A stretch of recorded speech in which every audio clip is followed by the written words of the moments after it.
Hey guys, welcome back. It's been like a week, a singular week, and guess what? We got some more content from my story overload, man. Clap it up, clap it. Are y'all not clapping? And I don't mean with your butt. I'm talking about with your hands. Yo, clap right now. Clap or else I'll come over there and shoot you, man. Trust me, you don't want it. But anyway, let's check out this content. I forgot to screenshot what the video was, so you're not gonna know. Let's just hop into it, okay? Alright. Regular and beautiful Friday morning. I woke up early as usual, and I was having breakfast with my dad in the kitchen. What I didn't know yet was that this day was going to change my whole life. Forever. But before I start, if you want to unlock my story and discover all the crazy things that happened to me that day, make sure to hit that subscribe button and activate the bell notification. I have the same exact button. Just click it, please, please. So, as we were quietly enjoying our Eggs Benedict with my dad, we were suddenly and abruptly interrupted by big and persistent knocking sounds at our door, followed by those 4 words you generally only hear in action movies.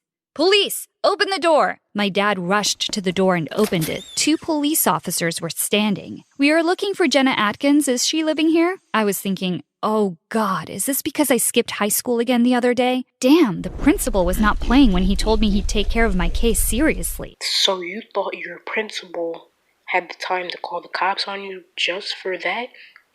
Man, you stupid. Yes, it's me. I live here, I answered. We are sorry to inform you that your dad passed away last night.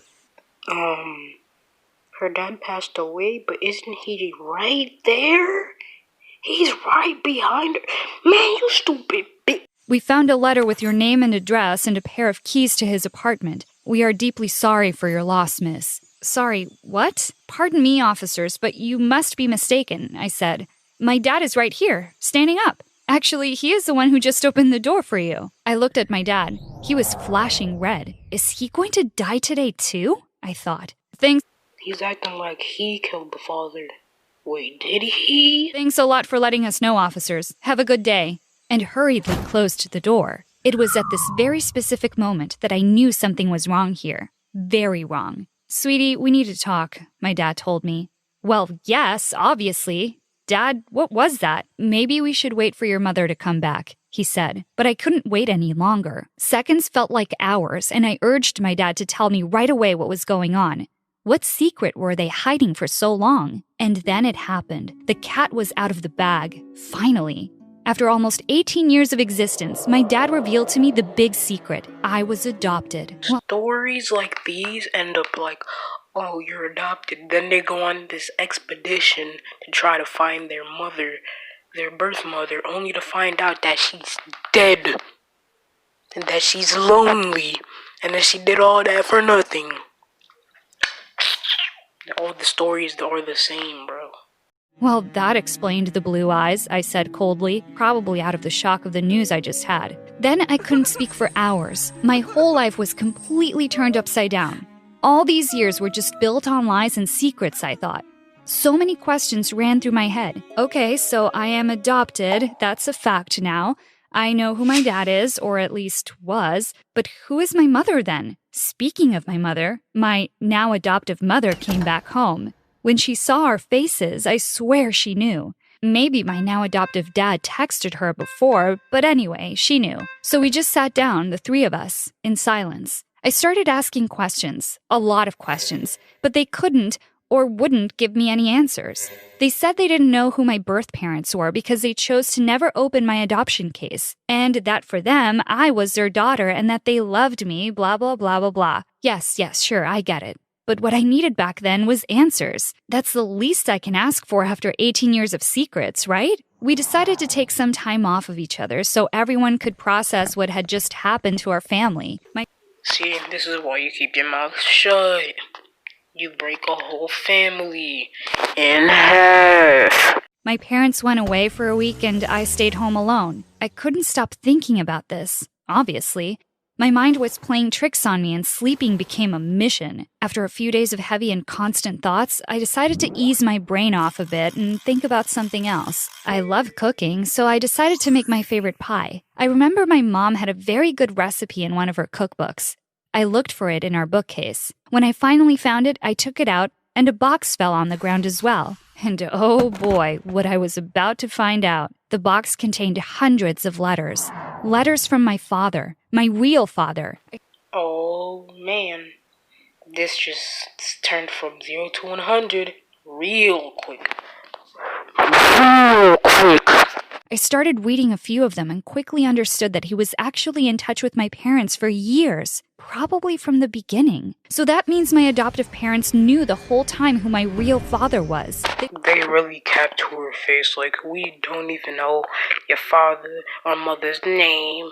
We never opened your adoption. Bro, shut you. They were exchanging letters with him. Not only did they hid those letters from me the whole time, but they also deliberately lied to me when I asked about him. Do they know about my birth mother too? I thought. This was truly unbelievable. The story went a step too far, and I couldn't take it anymore. What was going to happen to me next? I decided to pack up my things and leave the house. I'm gone. I just left a note to my parents. Is this nigga serious? I went to my real father's apartment. Since nobody wanted to tell me the truth, I had to find it out by myself. I was a little bit scared when I arrived. The place was huge and cold. Feels like somebody just died here, no? Is this nigga serious? The apartment was also particularly messy. I guess I know now where I got it from, right, Dad? On the ground, tons of papers and documents were scattered. I scanned the whole apartment and then went to another room that looked like an office. Again, tons of papers, but more importantly, I found multiple bags, wide open, with cash.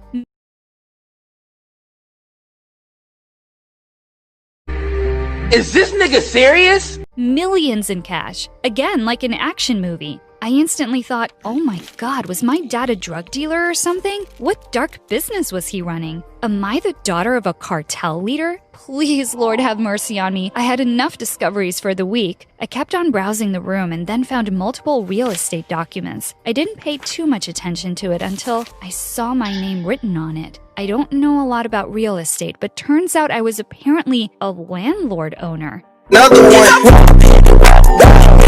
Crawling, jogging,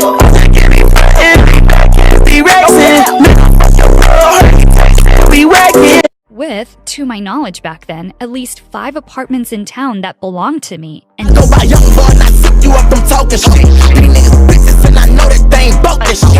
then it hit me. In many of the letters my father wrote to my parents, money was mentioned. I didn't understand at first, but now it makes more sense. My father was always asking my parents if they gave me the money he sent, and if they are keeping a bit to pay for my studies. Well, guess what? I never saw that money. Not even a dime. Here we go. Another lie to add to the list. But where did all this money go? Probably in my parents' pockets, but definitely not in mine. I was shocked. I just couldn't believe it. Especially because at that time of the year was when college applications were starting. My dream was to apply for a painting and drawing degree. My parents were totally aware of it. I talked about it for years, but they kept telling me they couldn't afford to pay for my college tuition and that I had to figure it out by myself or just let go of the idea. Instead of feeling sorry for myself, I decided to see this whole situation as an opportunity for me to seize. I took all the money bags with me and went back home. When my parents came back, I exposed them to the truth. The letters, the lies, the money, everything. Expose him!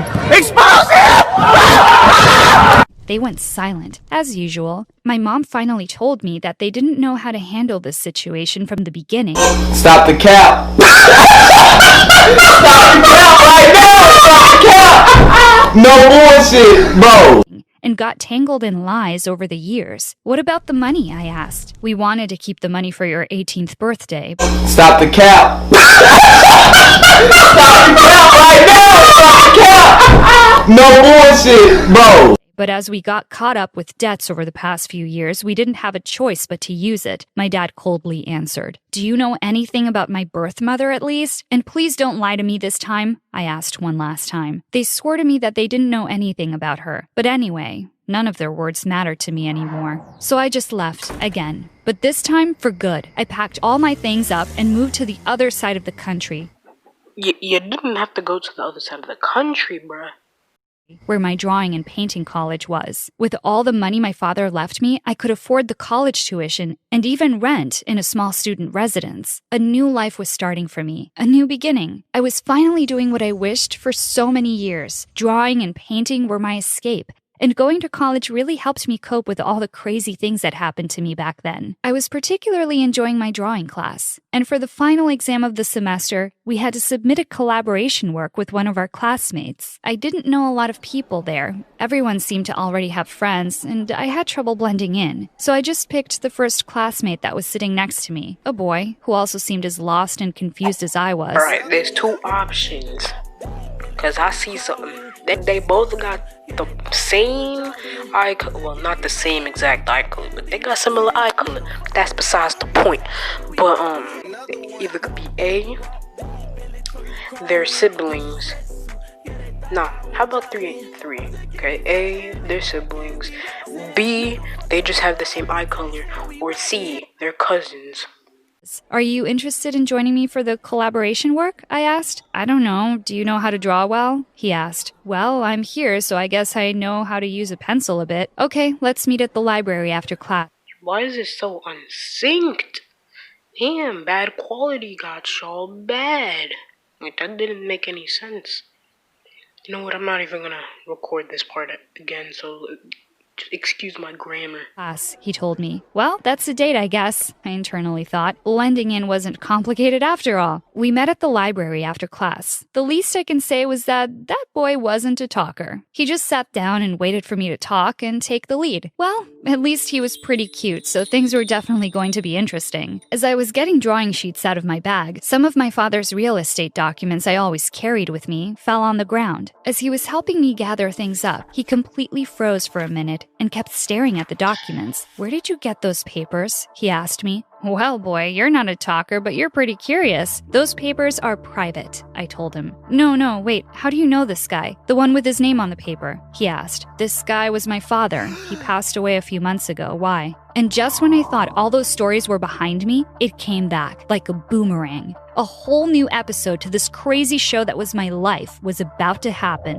Long story short, it turns out that my father was also his father. Yes, you heard me. I basically found out that I had a brother on a regular weeknight at the library. And yes, no need to mention again the fact that a few moments before, I'd started to have a crush on him. I need to erase this idea out of my mind right now and real quick. Like me, my brother was adopted by another family. But unlike me, he had the chance to meet our father a couple of times before his death. Actually, he even helped him with all those administrative and real estate papers. He knew about my existence before. My father had told him about me so he could put my name on some of the documents.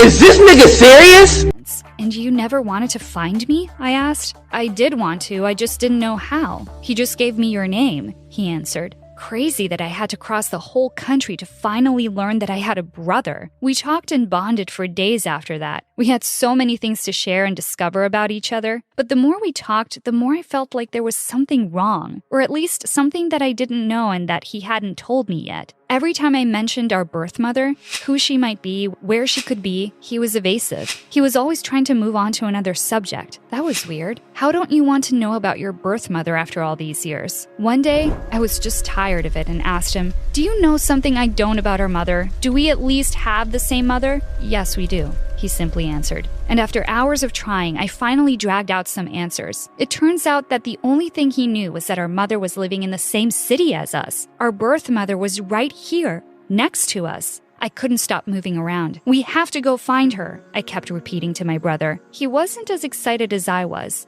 He was scared to find out another secret, facing another reaction. I totally get it, but I was reaching a point back then where I was like, okay, I've seen enough in the past few months. I can handle one more thing. At least this time I was in control. So I kept trying to convince him. It wasn't easy, but after a few weeks of negotiation, he finally accepted to go and try to see her. During this period of time, I also investigated a lot, and after nights of searching, I finally found our mother's address. We took Expose him! Expose him!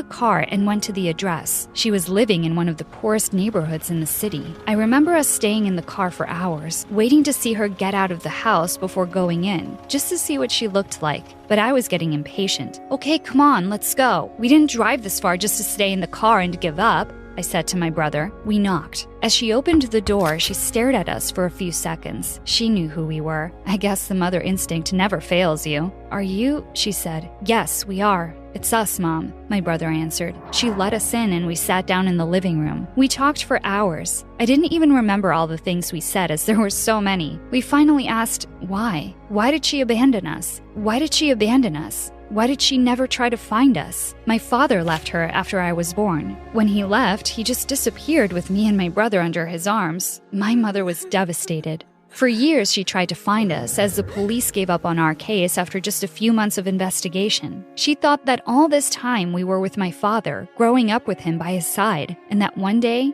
we would come back. She had no idea what we went through, and that me and my brother were adopted by 2 different families. We were all shocked. Not even the best TV shows have secrets like that. After this meeting, we made a decision with my brother. First of all, we gathered all the money we got from our father and bought a house for our mother, a bigger one. And above all, in a safer and better neighborhood. We then decided to move out of the student residence to live closer to her place. We had so many years to catch up on. Finally, we could enjoy more time together, just the 3 of us, as a family. And that's how the story ends. Happy ending. Happy ending. So earlier I said that usually they would want to find their mother and their mother ends up being dead. It turns out the mother was alive but was living in the projects and she wasn't doing okay. And then they spent money on giving their mom a house, which I think that's cap, but that's besides the point. But yeah, that's the video. Please like and subscribe, and I'm out.